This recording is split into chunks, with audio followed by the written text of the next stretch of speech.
사용하게 박수 올려드리겠습니다. 네, 오늘 하나님 주시는 말씀 보겠습니다. 에베소서의 말씀입니다. 에베소서 6장 에베소서 6장 10절에서 20절까지의 말씀이죠. 이제 오랜만에 다시 이제 영적 전쟁으로 돌아왔습니다. 에베소서 6장 10절에서 20절까지의 말씀. 우리 자리에서 다 같이 일어나셔서 우리 함께 읽도록 하겠습니다. 6장 10절에서 20절까지의 말씀을 좋아하며 교독하면서 번갈아 가면서 읽도록 하겠습니다. 마지막으로 여러분은 주 안에서 그리고 주의 힘의 능력으로 강건해지십시오.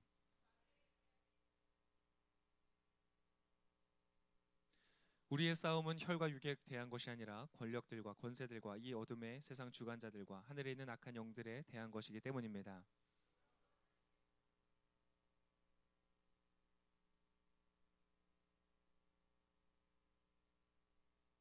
그러므로 여러분은 굳건히 서서 진리로 허리띠를 띠고 의의 가슴바지를 붙이고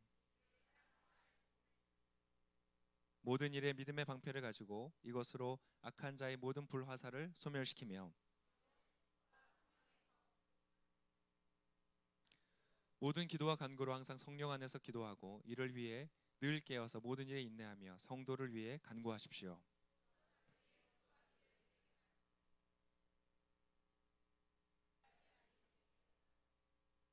같이 읽겠습니다. 내가 이것을 위해 사슬에 매인 사신이 됐습니다.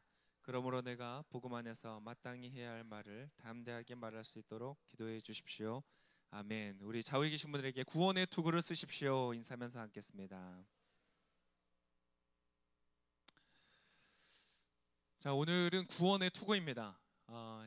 우리의 전신갑주 보호장구에 구원의 투구를 하는데 여러분 구원을 그러니까 머리를 보호하는 제가 FPS 게임을 좋아합니다.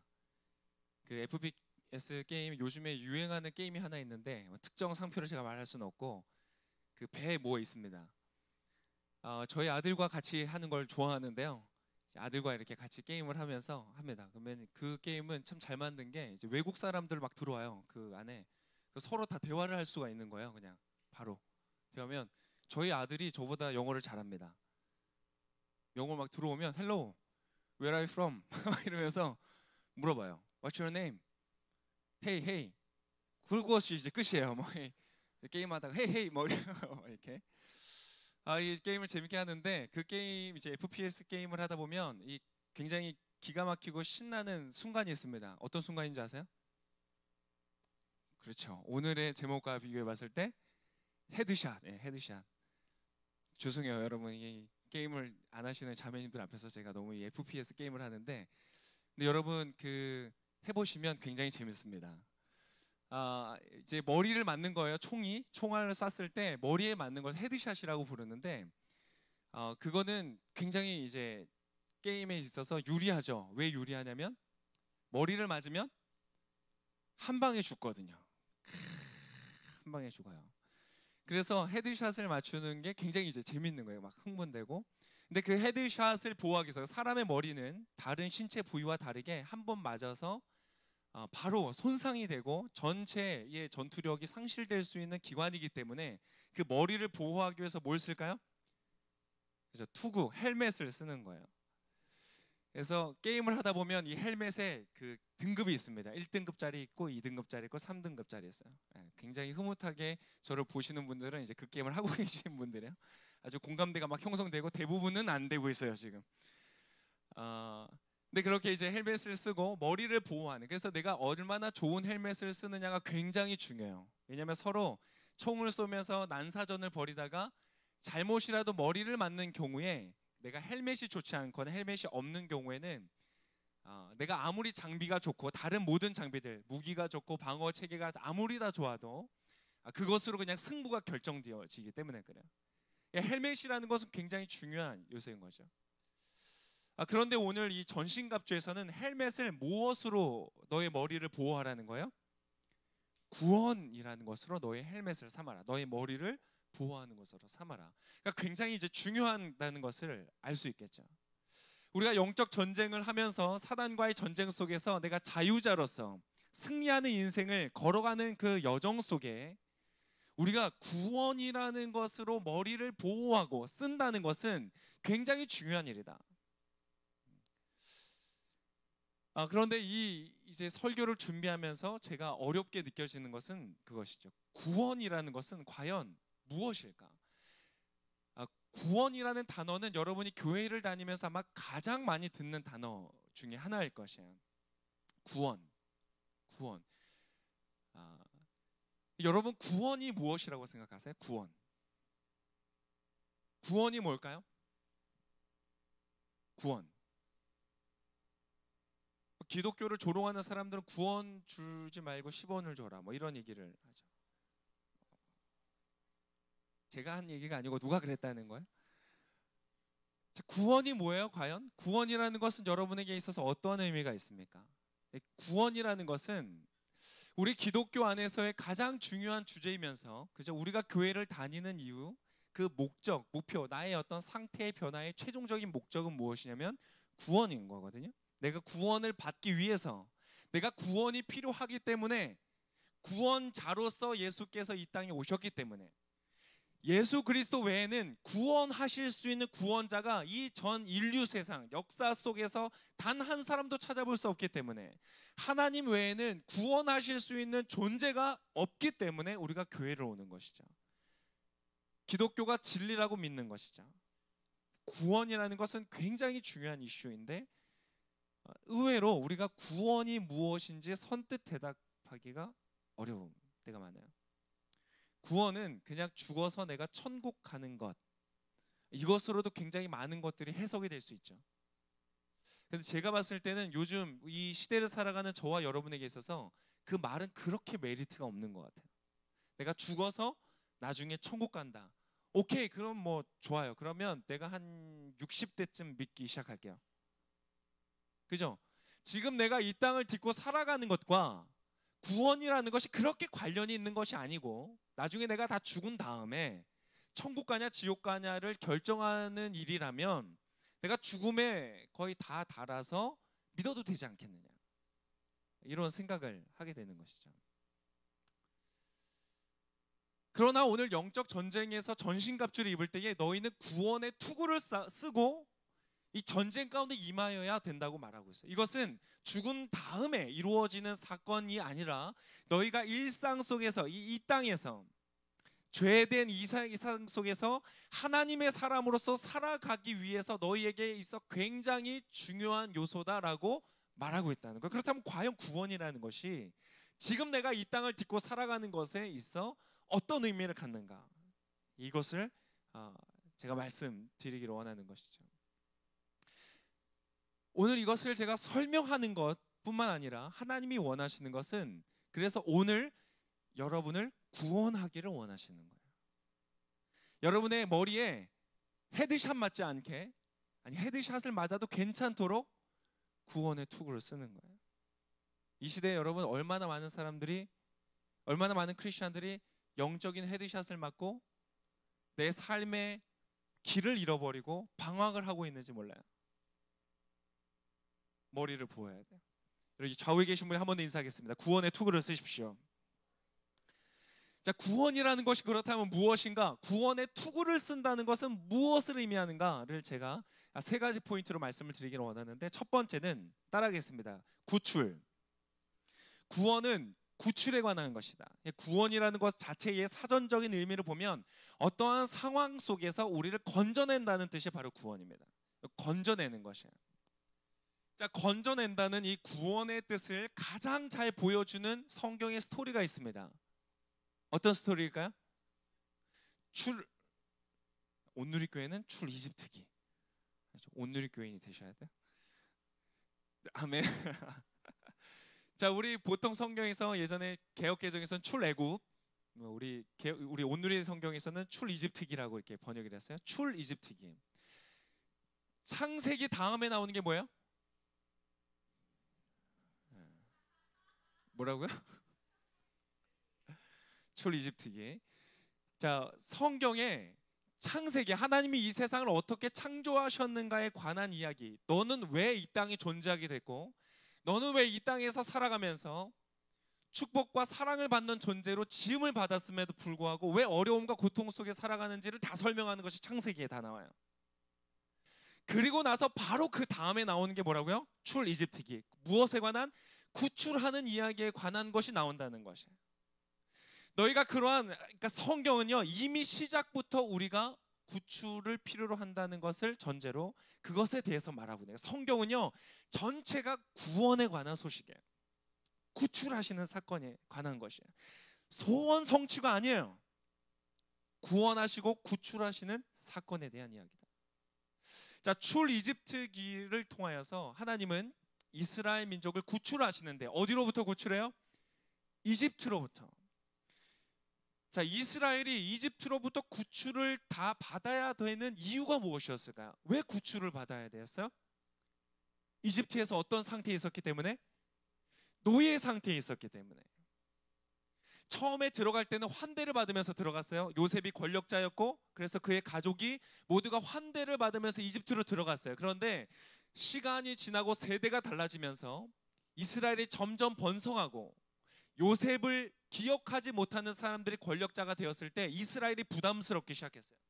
아니, 외국인인 주제에 우리나라에 들어와서 우리나라의 경제권과 많은 좋은 것들을 이 사람들이 수갑언창하면서 빼앗아간다 라고 해서 그들을 핍박하고 박해하기 시작했어요. 핍박하고 박해하는 그 방법이 무엇이었냐면 두 가지가 있었는데, 첫 번째는 강제 노역을 시킨 거였어요. 불러다가 강제로 일을 시키는 거예요. 우리가 무언가를 건축을 해야 되는데 그것을 만들기 위해서 벽돌을 만들거나 그것으로 건축을 하는 이 일들 가운데 이스라엘 사람들을 대가를 지불하지 않고 그들을 데리고 와서 노력하게 한 거예요. 그리고 그럼에도 불구하고 이들이 점점 수가 더 늘어나니까, 하나님의 축복을 인하여서 수가 늘어나니까 그 다음 했던 두 번째 정책은 무엇이었어요? 산하 제한 정책이었어요. 자, 이스라엘 사람들이 아기를 낳는 순간에 만약 아들을 낳는다면, 딸이 낳는다면 그냥 살려둬라. 그런데 아들이 낳는다면 어떻게 하라고요? 죽이라는 거예요. 얼마나 끔찍해요? 내가 지금 방금 나의 자녀를 낳았는데 그 아이가 남자면 내가 손쓸 도리가 없이 그 아이를 죽여야 되는 상황이라는 것이에요. 그게 노예의 상태예요.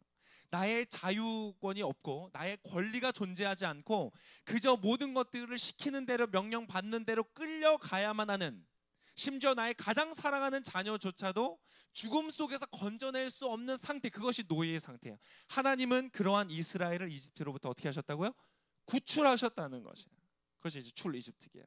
여러분, 그렇다면 그것이 우리의 구원이라면, 하나님은 우리에게 말씀하시는 구원의 사건이라면 지금 우리는 어떤 상태에 있다는 거예요? 여러분에게 구원이 필요하다는 말은 여러분이 곧 어떤 상황 속에 있다는 것이에요? 노예의 상태에 있다는 거예요. 여기에서 이제 갈등이 오기 시작하는 거죠. 여러분, 노예의 상태에 있습니까? 여러분, 애 낳으면 막 어떻게 해야 돼요? 아니잖아요. 노예의 상태에 있다는 게 무엇인가? 이것이 영적으로 우리에게 신약을 통하여서, 구약과 신약 전체를 통하여 계시하시는 바는 무엇이에요? 우리가 죄와 사단의 노예의 상태에 있다는 거예요. 죄와 사단이라는 존재가 있다. 죄는 우리 안에 있어서 하나님처럼 되고자 하고, 내가 주인 되고자 하는 하나님을, 나를 창조하신 하나님의 질서를 거부하고 내 뜻대로 마음대로 살겠다, 내가 주인 돼서 살아가는 인생, 그것을 추구하는 것이 죄라고 말해요. 그래서 나 외에 다른 모든 것들은 상대적 가치를 지니게 돼요. 너도 누구를 위해 존재해요? 나를 위해 존재해요. 여러분, 그건 하나님의 창조 질서가 아니에요. 그것은 비극이에요. 비극이 시작이에요. 정치인들이요, 말은 국민을 위해서 한다고 하면서 사실상 뒤에서는 자기의 이익을 위하여 국가의 권력과 국가의 재반, 모든 부와 어떤 것들을 자기 자신을 위하여 사용하는 그러한 상황, 보니까 어때요? 죄된 상황이에요. 남편과 아내가 결혼을 하는데 내가 정말 너를 위하여 살아가는 것, 그것이 하나님 만드신 것이죠. 남편은 아내를 위하여 자기를 내어주는 거야. 아내는 남편을 위하여 어떻게 하는 거예요? 남편의 뜻을 따라주는 거예요. 하나님이 그러한 질서를 만들어 주셨는데요, 지금은 어때요? 죄된 우리의 삶은 너도 나를 위하여 존재하는 거야.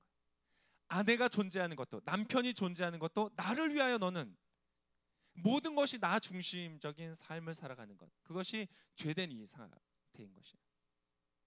그것은 마치 노예 상태와 같아서 내가 벗어나려고 하는데요, 벗어나지가 않는 거예요.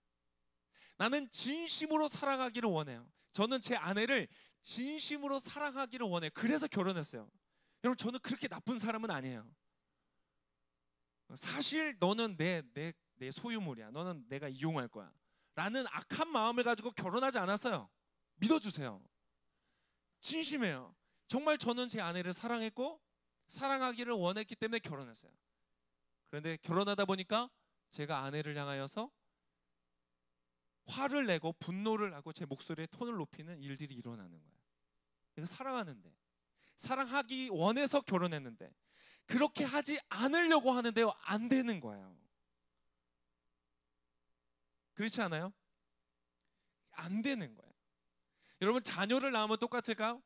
자녀를 낳으면 달라질까요? 자녀도 내가 정말 자녀는요, 너무 사랑스러워요. 너무 사랑스러워요. 너무 사랑스러워요. 특별히 딸은 사랑스러워요. 너무 사랑스러운데 그 사랑하는 아이들에게요, 화를 내요. 분노하고 정당하지 않은 감정적인 폭발로 그 아이의 마음을 상하게 해요. 그리고는 시간이 지나면 제가 어떻게 하는 줄 아세요? 아, 그거는 당연했어. 내가 할 일을 했어 라고 생각하는 게 아니라 반성을 해요. 아, 내가 그렇게 하면 안 되는 거였어. 그 아이한테 그러한 상처를 주면 안 됐어. 제가 너무 죄송하게도 제가 한번 이렇게 얘기했어요. 너무 말을 안 듣는 거예요. 그래서 제가 이렇게 얘기했어요. 너 대가리는 폼으로 달고 다니냐?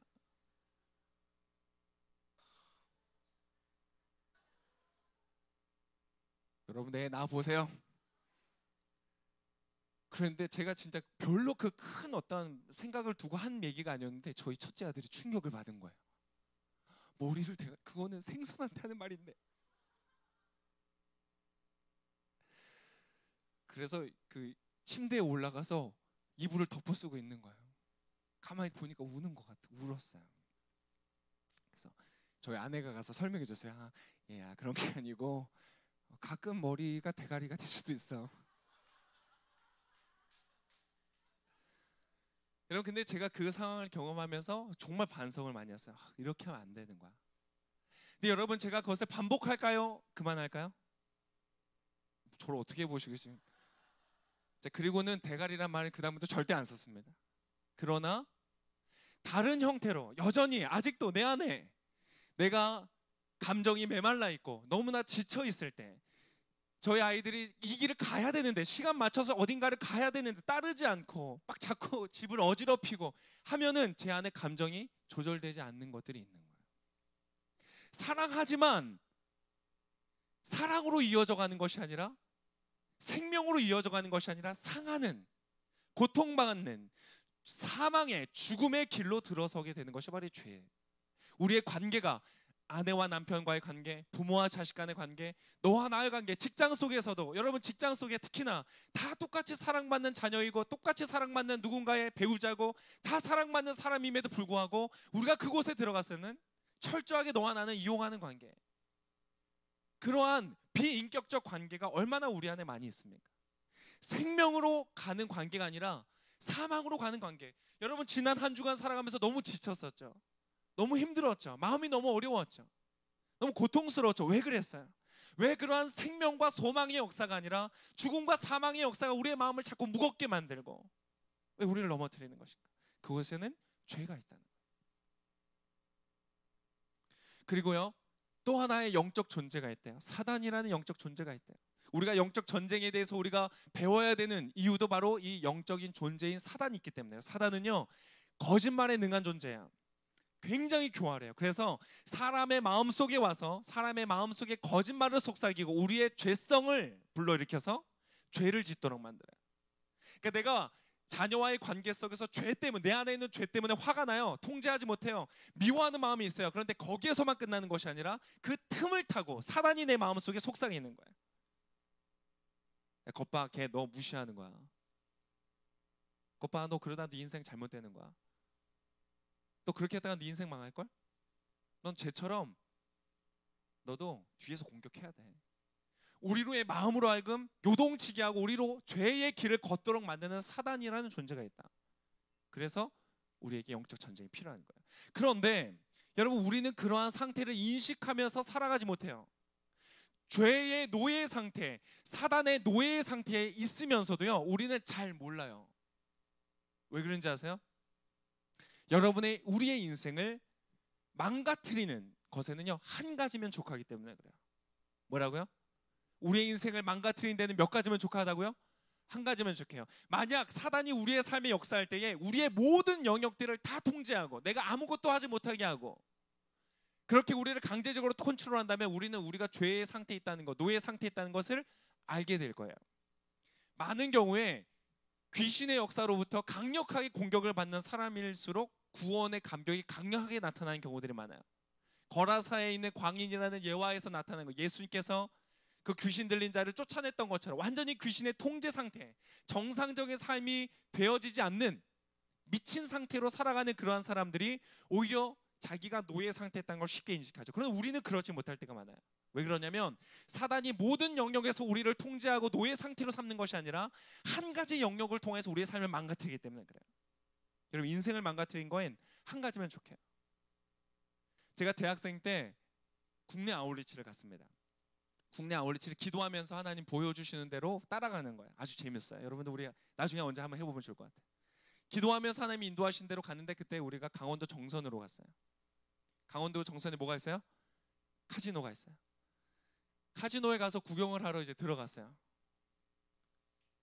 말을 잘못했네. 구경이 아니라 영적 전쟁을 하기 위해서 들어갔어요. 카지노에. 오해하지 말아주세요. 영상 편집해 주세요. 들어갔는데 그러니까 무료 공연을 하는데요. 정말 깜짝 놀랐어요. 무료 공연을 해요. 아이들을 다 볼 수 있도록. 아이들이 다 볼 수 있도록 무료 공연을 하는데 외국 사람들이 러시아 쪽 계열에 있는 여자들인 것 같아요. 여자들이 이제 의상을 입고 무대 의상을 입고 나와서 전체적인 어떤 공연을 하는데 그 스토리가 전체적으로 보니까 어떤 존재가 있는데 이 리더와 같은 존재가 적으로부터 죽임을 당했다가 다시 부활해서 복수를 하는 과정이에요. 죽음과 부활에 관한 영적인 메시지를 전달하고 있는 거예요. 제가 그걸 보면서 깨달았어요. 이것은 그냥 공연이 아니라 예배다라는 생각이 들었어요. 여러분, 그 카지노라는 것은요, 거대한 성전입니다. 아세요? 우상 성전입니다. 여러분, 사람을 망가뜨리는 건 한 가지면 족합니다. 그곳에 갔을 때 제가 얘기를 들었는데요. 거기뿐만 아니라 제가 미국의 카지노도 그 라스베가스도 한번 갈 기회가 있었어요. 그런 데를 찾아다니는 건 아닙니다. 거기랑 라스베가스 딱 두 군데만 갔어요. 근데 라스베가스는요, 도시 전체가 도박장입니다. 그래서 어떤 라스베가스 안에는 어떤 건물 안에 들어가서 내가 화장실을 가려고 해도요, 반드시 이게 뭐죠? 빠칭코인가요? 뭐라고요? 저는 그런 거 잘 몰라서. 네. 치 누구예요? 치.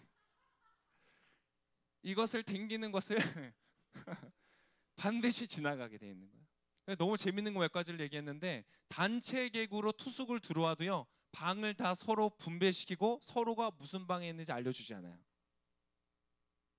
그러니까 내가 밤에 무슨 일을 하거나 이거 서로 방해받지 말라고 그렇게 집어넣어요. 그리고요, 그 숙소에 특징이 하나 있는데요, 베개가 높대요. 왜 높을까요?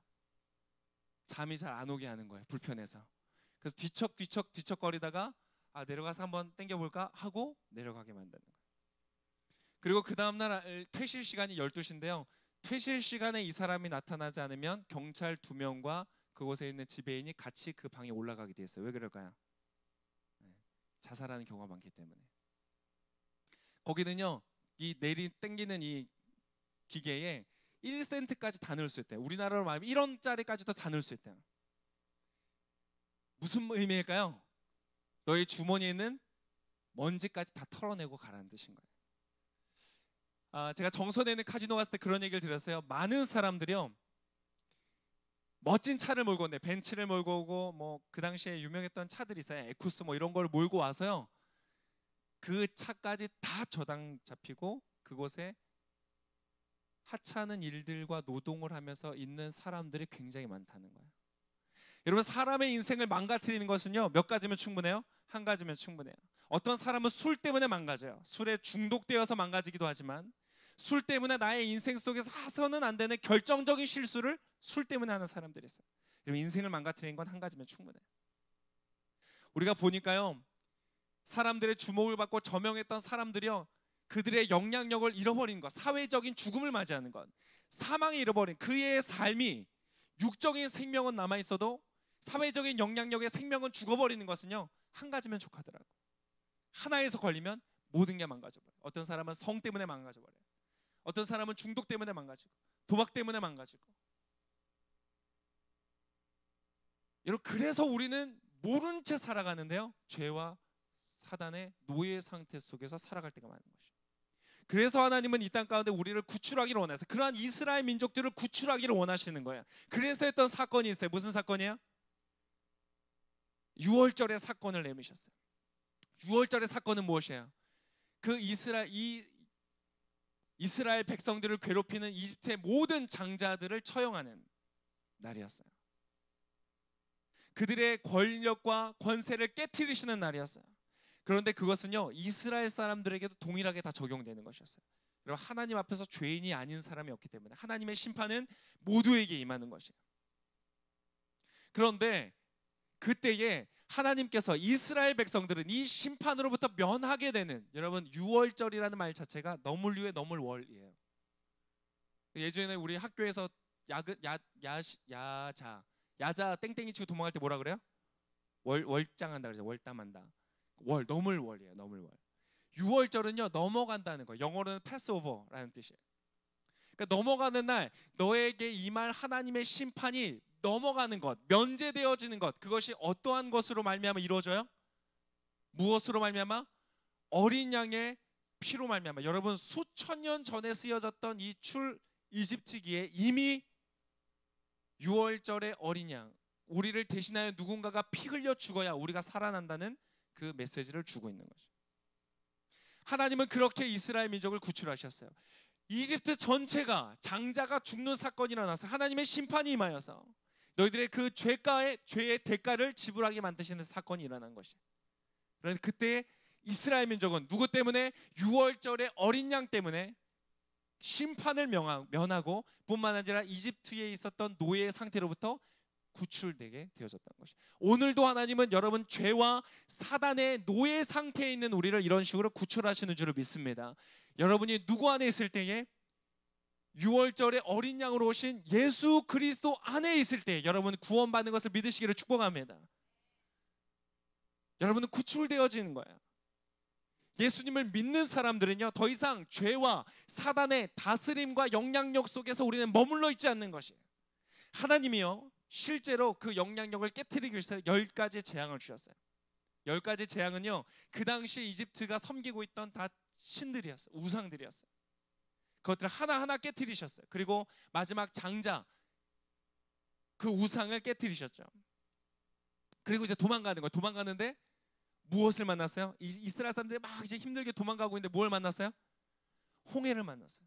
앞에 홍해는 여러분 우리 힘으로 건널 수 있어요, 없어요? 여러분, 탈출은요 우리 힘으로 할 수 없어요. 죄와 사단의 영향력으로부터 사람이 탈출할 수 있는 방법은 없어요. 내가 도덕적으로 아무리 의롭다고 해도 여러분 할 수 없어요. 여러분 혹시 도덕적으로 정말 완벽하다고 생각, 이 사람은 법 없이도 살만한 사람이다 라는 사람들 만나보셨어요? 그런 사람들은 뭐라고 생각할 거예요? 아, 나는 정말 깨끗해, 나는 의로워, 난 누가 말해도 난 의로운 존재야 라고 말할까요? 아니에요.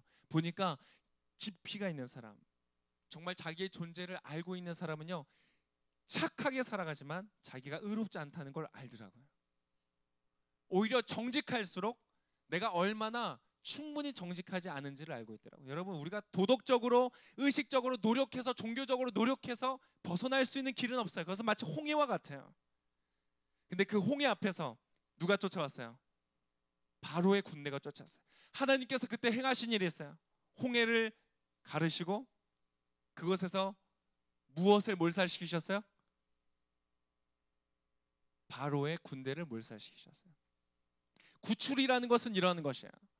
그냥 너는 자유한 존재야, 자유를 선언해 주는 것뿐만 아니라 우리의 삶을 망가뜨리는 죄와 사단의 영향력 자체를 끊어버리는 것이에요. 여러분, 그것이 이루어졌음을 믿으시기를 축복합니다. 더 이상 죄와 사단의 노예 상태로 살아갈 필요가 없어요. 우리는 그 영향력으로부터 자유해지는 것이에요.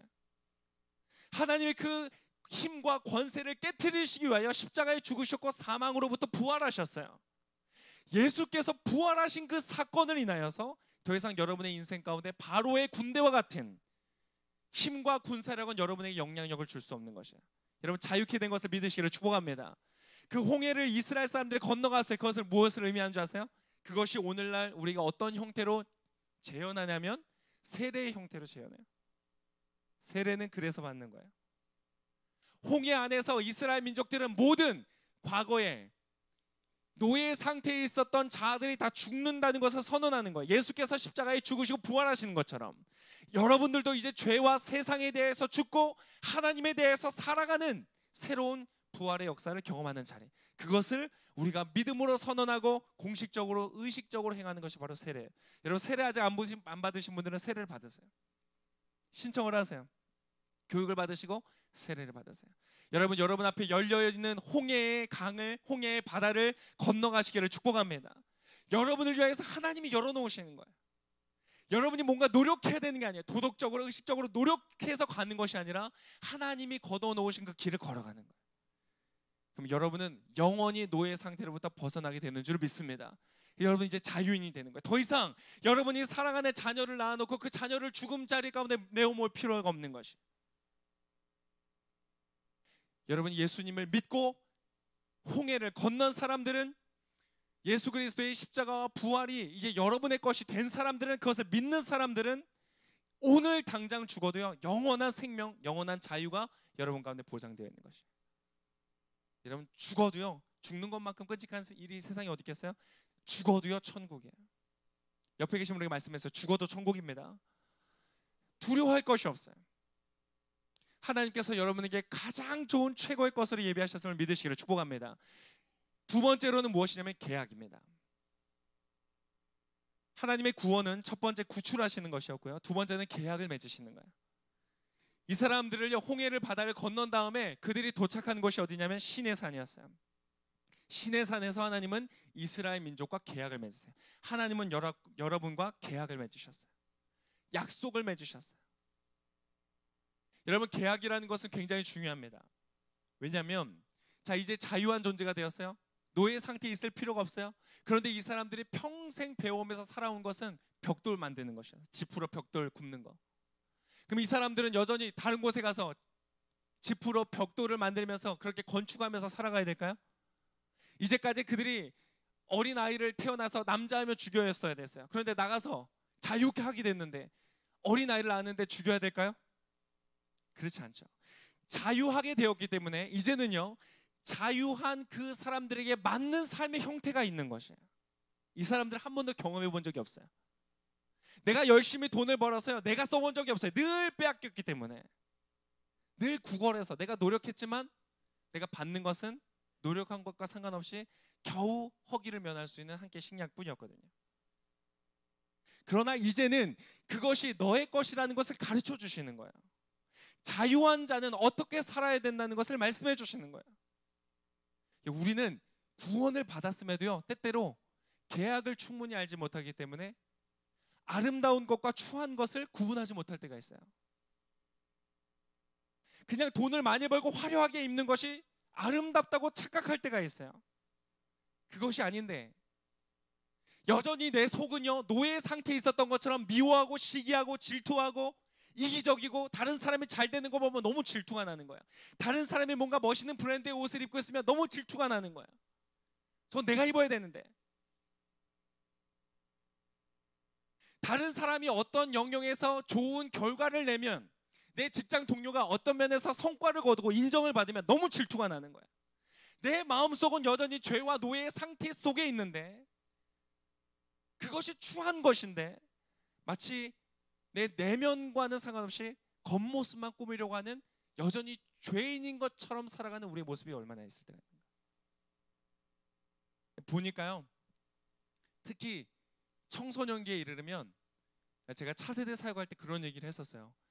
이 청소년기 이제 사춘기에 들어선 아이의 뇌를 스캔해 보면요, 그 똑같은 종류의 뇌가 있는데 미친놈들의 뇌라고 그러더라고요. 사실 그 사춘기의 아이는 제정신이 아니다 이렇게 봐요. 네.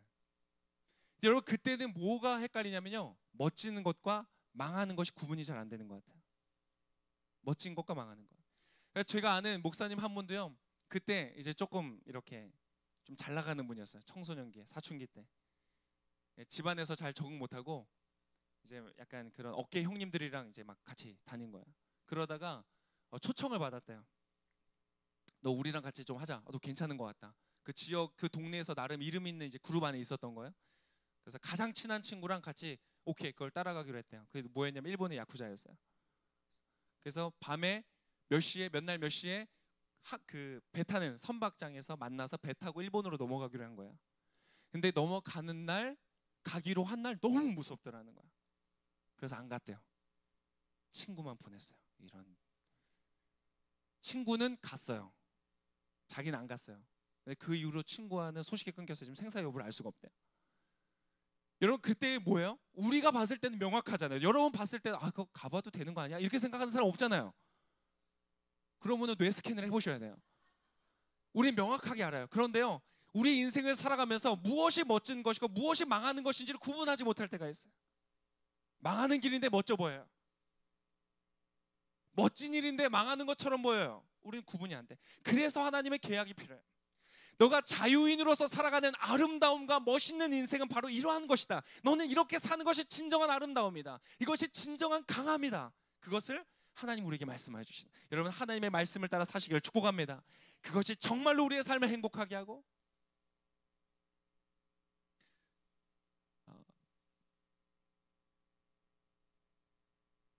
하나님은 너무 아름다우신 분이세요. 그래서 이 사람들을요 데리고 나와서 계약을 맺으시는 거예요. 자, 너는 이렇게 살아야 돼. 근데 여러분 순서를 잘 보세요. 얼마나 좋은지 몰라요? 하나님이 홍해 건너기 전에 하나님 홍해 앞에서 바로의 군대 막 쫓아올 때 그때 계약 안 맺으셨어요. 아 지금 쫓아오고 난리 나서 자 봤지? 빨리 사인해. 빨리 사인해. 너 이대로 살 거야 안 살 거야? 하나님 그렇게 하지 않으셨어요. 하나님 여러분의 인생 가운데 동일하게 역사하십니다. 여러분이 율법을 다 지키고 하나님 뜻대로 산 다음에 하나님이 구원 주시는 게 아니에요. 하나님 홍해를 먼저 가르세요. 여러분이 미리 자유를 주세요. 할렐루야. 얼마나 감사한지 몰라요. 죽어도요 여러분이 이렇게 형편없는 인생을 이 땅 가운데 살았다고 할지라도 은혜요 감사인 것은 그 사람은 죽어도 천국 가요. 이 땅에서 주의 말씀대로 살지 않았다 할지라도 아 잘됐다 이런 분은 안 됩니다. 그러시면 부끄러운 구원이 될 거예요. 나를 위해 생명을 주셨는데 넌 어떻게 살았니? 여전히 죄인처럼 살았어요. 노예처럼 살았어요. 망하는 길을 선택했고 추한 인생을 살았어요. 여러분 그럼 얼마나 부끄럽겠어요. 영적인 눈이 열려지는 저와 여러분 되시길 축복합니다. 그래서 하나님은 그렇게 계약, 근데 그 계약 안에는요 구원해 놓으시고 우리에게 어떻게 살아야 되는지를 알려주시고 그것을 따라갈 수 있는 자유의지조차 허락하시면서 주님은 한 가지를 계약 속에 더 말씀하셨어요. 뭔지 아세요? 따라하겠습니다. 보호하시겠다는 약속. 하나님은요 계약을 맺으실 때 내가 너와 함께 할 것이다. 내가 너를 보호할 것이다. 이 보호하신다는 약속은요 굉장히 중요해요. 왜냐하면 우리가 걸어갈 길이 있기 때문에요. 그래요. 왜 그렇다고요? 우리가 걸어갈 길이 있기 때문에. 자, 세 번째 구원의 요소는 무엇이냐면 여러분 이 세 번째는요 사람들이 잘 이해하지 못하는 것 같아요. 구출하셨다는 것과 그래서 우리가 계약을 맺었다는 것을 우리가 많은 사람들이 인식하는 것 같아요. 크리스천들은. 그런데 이 세 번째 사건을 잘 기억하지 못하는 것 같아요. 구원 안에 이것이 있어요. 세 번째는 무엇이냐면 따라하겠습니다. 교전이 있다. 교전은 무엇이에요? 싸움이 있다는 거예요. 여러분 하나님은요 전쟁을 이기셨습니다. 죄와 사단과의 전쟁에서 예수님이 승리하셨어요. 예수님 이 땅에 인간으로 오셔서 신성을 버리시고 인간으로서 오셔서 이 땅을 살아가면서 똑같이 죄된 세상을 살아가셨어요. 사단한테 유혹을 받으셨어요. 야, 너 능력 받았지? 너 하나님의 아들이지? 그러면 이 돌을 떡으로 만들어서 먹어라. 40일 금식 끝나고 나서 너가 가진 능력을 너의 영광과 너의 명예를 위해서 써라. 이기적이 되라. 네가 주인 되어라. 죄인이 되어라. 똑같은 유혹을 받았는데요 예수님 넘어가지 않으셨어요. 가난한 인생길을 걸어가셨어요. 가장 낮은 곳에서 섬기셔서 그분의 끝까지 뭐 하셨어요? 승리하셨어요. 할렐루야. 옆에 계시는 말씀에서 예수님이 승리하셨습니다. 우리가 감사하고 기쁜 이유는 무엇이냐면 예수님이 이미 전쟁을 승리하셨기 때문에 그래요. 이미 홍해를 가르셨고요, 이미 우리를 쫓아오는 바로의 군대를 몰살시키셨어요. 할렐루야. 우리의 인생을 향한 하나의 그 죄의 영향력들을 끊어버리시는 거예요. 그런데 여러분, 전쟁은 이겼는데요, 우리에게 전투가 남아있어요. 전쟁은 이겼어요. 그러나 작은 전투들이 남았어요. 여러분, 이 전투를 어떻게 해야 될까요? 여러분, 이 한 가지 이야기를 하고 마무리하겠습니다. 교전이 남아있다. 이런 마지노선이라는 거 얘기 들어보셨어요? 마지노선? 마지노선이 유래가 어디인지 아세요? 일본인가? 마지노는 프랑스에서 왔죠. 세계 1차 대전이 끝나고 이제 독일이 세계 2차 대전을 준비하고 있을 때 프랑스가요, 걱정을 많이 했어요. 왜냐하면 1차 대전 때 가장 많은 피해를 봤거든요. 굉장히 많은 사람들이 죽거나 다쳤어요. 그래서 이 독일 군대가 절대 넘어오지 못하게 하자, 어떻게 우리가 방해할 것인가. 그때의 국무장관이었던 사람이 안드레 마지노라는 사람이었어요. 그래서 이 사람이 아이디어를 냈어요. 자, 저 사람들이 독일 군대, 독일의 전차 부대가 굉장히 강력하잖아요. 그 전차 부대를 막을 수 있는 요새를 지읍시다. 프랑스와 독일이 인접해 있는 국경 가운데 요새를 지읍시다 라는 아이디어를 냈고 그것을 통과시켰어요. 그래서 그것을 현재 자산으로 따졌을 때 얼마를 투자했냐면 20조 원을 투자했어요. 20조 원. 여러분, 장난 아니죠. 요새, 거대한 요새를 지었어요. 그 안에요, 모든 지하가 다 터널로 연결되어져 있고 모든 참호와 모든 포를 쏠 수 있는 미사일과 최첨단 기술들을 다 동원해서요, 철벽 요새를 만든 거예요. 350km. 그 벽의 길이가요 350km. 20조 원. 그 안에 전쟁이 일어났을 때 100만 명의 군인들 들어가 있었어요. 그 지하 참호에. 거대하죠. 그래서 마지노선 지킨다 뭐 이런 얘기를 하는 거예요. 마지노선이 철통 수비 지역이기 때문에. 근데 여러분, 이 두 가지 오해가 있습니다. 두 가지 오해가 있어요. 첫 번째, 마지노선은요, 우리가 밀리다가 최후로 있는 보루로서 마지노가 아니에요. 그거 우리가 잘못 이해하고 있는 거예요. 마지노선은 국경에 있었어요. 최전방에 있었어요. 두 번째 오해는 무엇이냐면요, 마지노는 전혀 소용이 없는 무용지물로 끝났어요. 20조 원을 투자하고 100만 명의 군대가 들어가서 전체 92개의 사단 중에서 50개 사단을 거기다 넣었대요. 프랑스가. 독일을 막으려고요. 그런데 어떻게 되는지 아세요? 독일이요, 글로 안 오고 벨기에를 거쳐서 프랑스를 점령했어요. 다른 길을 돌아 들어간 거예요. 나 거기 안 가. 그러고 돌아간 거예요. 17개의 사단만 배치해서 쏘는 척하면서 100만 명의 군대를 그 안에 잡아놓고 뒤를 돌아서 간 거예요. 아무도 상상하지 못했던 길을 통해서 점령에 들어왔던 것이죠. 그래서 마지노선을 지킨다는 말 자체가 굉장히 뭔가 최후에 잘 준비된 뭔가를 지킨다. 사실 그렇지 않아요. 마지노선은 완전한 무용지물이었어요. 근데 왜 이러한 것들을 했는가? 1차 세계대전 때 베르댕이라는 전투가 있었어요. 그때에 이 독일의 전차 군대로부터 이 프랑스가 승리를 경험했는데, 어떻게 승리를 했냐면 콘크리트로 이 담을 쌓아서 이겼어요. 그러니까 방어 진지를 구축해서 이겼던 경험이 있는 거예요. 여러분, 참 재밌죠? 때때로 우리 인생을 오판하게 만드는 것은 성공에 대한 기억이에요. 잘했다고 생각했던 방법이 우리 인생을 망가뜨릴 때가 있어요. 그 사람들이 이겼던 경험이 있어서 20조 원을 투자해서 그 벽을 만든 350km짜리를 땅을 파고. 그런데 여러분, 완전히 망했어요. 그냥 점령당했어요. 그래서 프랑스까지 다 먹히고 나서 최후에 남아있는 군대들을 영국으로 소환시켰던 작전이 덩케르트. 그게 여러분 영화로 봤던 덩케르크의 영화의 내용이죠. 무슨 얘기를 하기를 원하는가? 여러분, 구원은요, 그냥 여러분 앞에 보면은 앞에 것들은 모두 다 주님이 하세요. 주님이 하세요. 홍해를 가르고 이집트의 장자들을 죽이고 이집트의 군대를, 바로의 군대를 몰살시키는 하나님의 전쟁의 승리는요, 주님이 다 하세요. 여러분의 인생 가운데 중요한 전쟁은 하나님께서 다 완성하세요. 그리고 계약서를 주세요. 우리가 어떻게 살아가는 것이 정말 아름답고 멋진 길인지 알려주시고 보호하시겠다는 약속까지 주님 주세요. 여기까지 우리가 할 일이 없어요. 그 계명이 쓰여져 있는 것이 뭐였어요? 돌판이었죠. 2개의 돌판. 누가 만들었어요? 하나님이 만드셨어요. 돌판에 글을 쓰신 분이 하나님이세요. 여기까지는요 주님이 다 하세요. 물론 이제 이스라엘 사람들이 우상 숭배해서 돌판 깨트리고 새로 만들어서 새로 사람을 새겼지만 첫 번째 돌판은 주님이 하셨어요. 여러분, 여러분의 인생 가운데 승리를 위한 모든 역사는 주님이 이루십니다. 이미 여러분 자유케 되었습니다.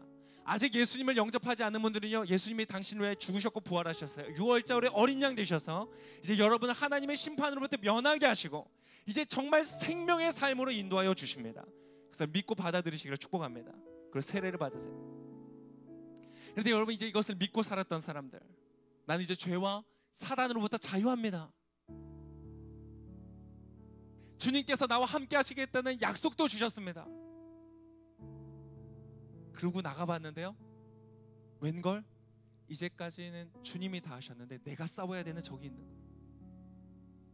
왜냐하면 주님은 여러분이 온실의 화초가 되기를 원하지 않았어요. 어린아기의 성장기에서 멈춰버려서 늘 이유식 떠먹여줘야 되는 2살, 3살, 2살이 아니고 1살, 그 나이 또에서 멈춰있기를 원하지 않으세요. 하나님은 여러분이 하나님과 같은 장성한 분량 가운데 나오기를 원하세요. 하나님과 서로 사랑을 말하고 서로 교제하고 신랑과 신부와 같이 하나님 안에, 하나님이 우리 안에 거하시는 아름다운 친밀한 교제가 있기를 원하세요. 그냥 강아지, 친밀한 강아지 수준으로 얼레주고 달래주고 밥 먹여주고 산책시켜주는 그러한 존재가 아니라 우리와는 인격적인 관계를 원하시기 때문에 여러분이 성장하기를 원하십니다. 여러분이 일어서기를 원하십니다. 여러분이 실수할지라도, 실패할지라도, 때때로는 죄에 넘어질지라도 하나님은 그것에서 다시 극복하여서 여러분이 나오기를 원하십니다. 여러분이 아름다운 성인으로 장성하여 이 땅에서 하나님의 사랑을 증거 흘려보내는, 여러분의 자녀를 사랑하고 여러분의 배우자를 사랑하는 그런 멋있는 존재가 되기를 원하십니다. 전쟁이 있어요. 근데 여러분, 그 전쟁 가운데 노예의 상태에 있다는 것을 잘 보여주는 우리의 정서 상태가 있는데, 그게 뭔지 아세요? 내가 죄와 사단과 세상의 노예의 상태에 있을 때 우리가 갖는 정서의 상태가 있는데요, 두려움이에요. 늘 두려워요. 왜? 빼앗기면 빼앗겨야 되거든요. 맞서 싸울 수 있는 힘이 나에게는 없거든요. 노예 상태인데 적어도 싸우려면 주권이 있어야 되는데 없어요. 늘 눈치를 봐요. 그래서 많이 하는 말이 이거예요. 어쩔 수 없었어. 어쩔 수 없었어. 그런 두려움 가운데 살아가요. 하나님은요, 이스라엘 민족을 그들의 육체적인 상태를 자유케 하시는 해방의 역사, 구원의 역사를 이루기를 원하신 것뿐만 아니라 그의 내적인 상태도 자유하기를 원하셨어요. 두려움으로부터 자유하기를 원하셨어요. 그래서 10가지 재앙을 주시는 거야. 하나하나 깨트리신 거야. 야, 이건 아무것도 아니야. 힘이 없어. 괜찮은 거야. 세상이 말하는 중요하다는 기준과 가치들 별로 신경 쓰지 마. 너의 인생의 비전과 꿈을 이루는 것은 세상적인 스펙이 아니라 내가 주는 능력이야. 하나님이 함께 하실 때 여러분의 인생의 비전은 성취되어지는 줄 믿으시길 축복합니다. 이루어질 거예요. 여러분의 가진 소유로 여러분의 인생을 제한하지 마세요. 이스라엘 민족이 안타깝게도요, 그 하나님의 역사를 보고 10가지 재앙을 보고 6월절의 사건을 경험하고 홍해 앞에서 바로의 군대가 몰살되는 것을 보았는데요, 아직 두려움으로부터 자유하지 못했어요. 계약을 받았는데 아직도 자유하지 못했어요. 그래서 어떻게 됐어요? 가나안 앞에서요, 이곳을 점령하라고 했을 때 10명의 정탐꾼의 이야기를 듣고 그들이 패닉 상태에 빠졌어요. 여기만 이야기하고 마무리하겠습니다. 민수기 14장에 보면 이렇게 되어 있습니다. 그날 밤 10명의 정탐꾼들이 갔다 와서, 야, 거기는 엄청나게 강한 사람들이 있어. 우리는 밥이야, 밥. 우리는 그냥 곤충 같아. 밟히면 죽을 거야. 하나님이 그 역사, 홍해 역사를 이루셨고 내가 너희와 함께 할 것이고 너희 앞서 행할 것이다. 이미 전쟁은 내가 이겼기에 너희가 가서 밟기만 하면 이길 것이다. 그런데 그 전투 앞에서 이 사람들은요, 그날 밤 회중의 모든 백성들이 목소리를 높여 큰 소리로 울었습니다.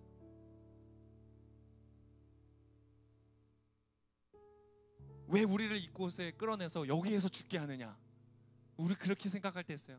하나님이 우리의 삶을 구원하셔서요, 하나님의 구원 역사 가운데로 초청하시는데 걷다가 힘든 일을 만나거든요. 전투를 만나거든요. 하나님 나를 왜 여기서 죽이시려고 하십니까? 아니요, 여러분 죽지 않아요. 그곳에서 여러분 죽지 않을 것입니다. 여러분 그 고난과 그 고통과 그 어려움 속에서 여러분의 인생 끝나지 않을 것입니다. 할렐루야. 그것은 더 큰 승리를 주시는, 여러분의 인생으로 하여금 성숙하고 성장하고 더 강한 존재로 하나님과 같은 장성한 분량으로 일으켜 세우시는 주님의 역사가 될 것입니다. 죽지 않을 거예요. 이 사람들은 두려움에 빠졌어요. 그리고 전투를 포기했어요. 구원의 투구를 쓰는 것을 포기했어요. 하나님이 그제까지 이루셨던 모든 사건들을 믿고 따라가는 것을 포기해버렸어요. 그들의 머리가 깨어졌어요. 머리가 깨어졌다는 증거가 뭔지 아세요? 놀랍게도요, 이들은 이렇게 말합니다. 그들을 만류하는 여호수아와 갈렙을 향하여서, 긍정적인 보고를 했던 두 명의 정탐꾼을 향하여서 이렇게 합니다. 이들이 제발 여호와께 반역하지 마십시오. 그 땅 사람들을 두려워하지 마십시오. 여러분 두려워하지 않으시기를 축복합니다. 그들은 우리의 밥입니다. 그들의 보호자는 그들을 떠났고 여호와는 우리와 함께 하십니다. 할렐루야. 주님이 여러분과 함께 하십니다. 그들을 두려워하지 마십시오. 또 말해, 두려워하지 말라는 말을 두 번이나 했어요. 그런다 온 회중은 그들을 돌로 치려고 했습니다. 어리석은 사람은요, 머리가 깨어진 사람은요, 우리 안에 역사하신 하나님의 음성을 죽여버려요. 귀를 막아버려요. 필요 없다고 말해요. 아니 그렇지 않아요. 여러분 오늘 주님께서 여러분의 인생 가운데 하시는 음성 가운데 귀를 기울이는 저와 여러분 되시기를 축복합니다. 하나님 우리의 인생을 향하여서 두려워 말라. 내가 이미 승리하였다. 너는 이미 구원받았다. 구출되었고 계약되었고 언약되었고 내가 보호하고 인도하겠다고 약속하였고 이제 너가 나아가서 그 전투 가운데 승리할 것이다. 여러분 그 전투 가운데 나아가신 여러분의 시를 축복합니다. 세상과 적당히 타협하는 것이 아니라, 두려워서 무서워서 피하는 것이 아니라 하나님의 사람으로서 하나님이 인도하시는 그 싸움을 싸우시는 여러분 되시기를 축복합니다. 놀라운 영적인 승리가 여러분의 인생 가운데 있을 것입니다. 아멘. 아멘. 지금 우리 같이 기도하며 나가시겠습니다.